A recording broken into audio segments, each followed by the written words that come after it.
Dam बना रहे हैं। हमारे गांव में पानी नहीं है, इसीलिए डैम बना रहे हैं। हम भी डैम बना रहे हैं।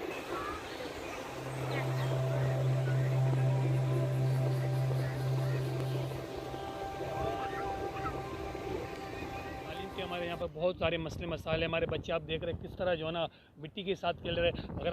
अगर हमारे पास अच्छे स्कूल हो तो हमारे बच्चे जाके अच्छे स्कूल में पढ़े, और हॉस्पिटल बिल्कुल हमारे पास ना होने के बराबर है। छोटी छोटी क्लिनिक है, वो भी अथाई डॉक्टर बैठे हुए कोई, लेकिन हमारे छोटे छोटे प्लीज़ आप मसाइल हल करें, और हमारे बच्चे भी दूसरे बच्चों की तरह, शहर के बच्चों की तरह तालीम हासिल करें, और हमारे बच्चे भी डॉक्टर, आर्मी में जाए, स्पोर्ट में जाए। हम इस बात पर हमारे बड़े भी बहुत एक सदी से हम यहाँ बैठे हुए, लेकिन हमें आके कहते तो है, लेकिन हमारे मसले मसाइल कोई हल नहीं करते।